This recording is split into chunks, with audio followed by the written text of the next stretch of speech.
Behind the dark veil of the internet, one name became a symbol of terror: Peter Scully. Not just an ordinary criminal. He was a living nightmare for children who knew nothing but suffering. Kidnapped, tortured, and forced to endure unimaginable pain for depraved entertainment. His victims lost everything, sometimes even their lives. Sometimes, monsters don't lurk in the shadows or hide under the bed. Sometimes, they wear ordinary shirts, smile politely, and seem harmless. And that's exactly what Peter Scully was, a man who proved that the worst evils can come with an unassuming face. Born in Australia in 1963, Scully had a relatively normal childhood, but as an adult, his personality darkened. He became manipulative, deceitful, and obsessed with quick money without hard work. In Melbourne, he ran a small property business that turned out to be a web of fraud, swindling ordinary people out of billions of rupiah. When the law closed in, Scully refused to face the consequences. He fled, and he chose the Philippines as his hideout.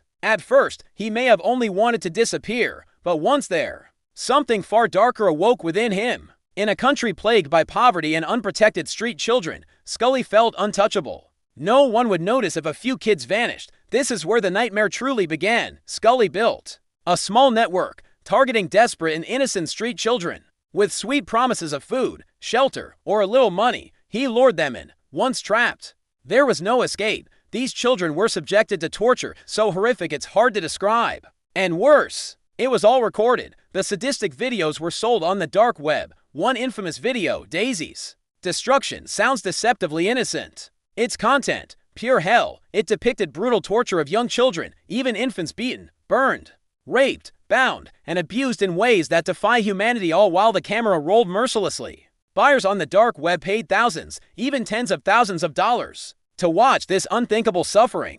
Scully didn't work alone. He had accomplices, including local women who helped kidnap and confine the children. Some were even involved in the torture. Children deemed useless were killed, their bodies buried under rented houses or dumped in the wilderness. The hunt for Scully became an international manhunt. Australian authorities, the FBI, and Philippine police worked together to track him down.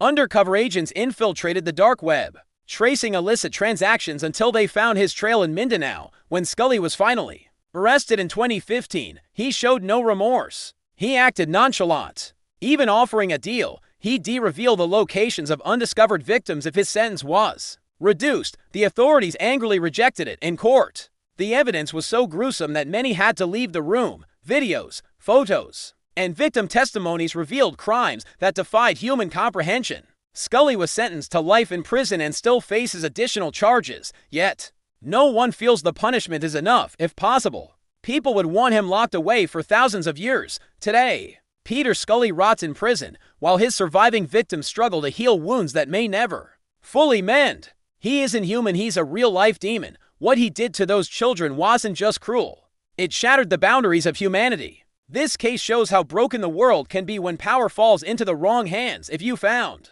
this story compelling, subscribe to this channel and share it with those close to you.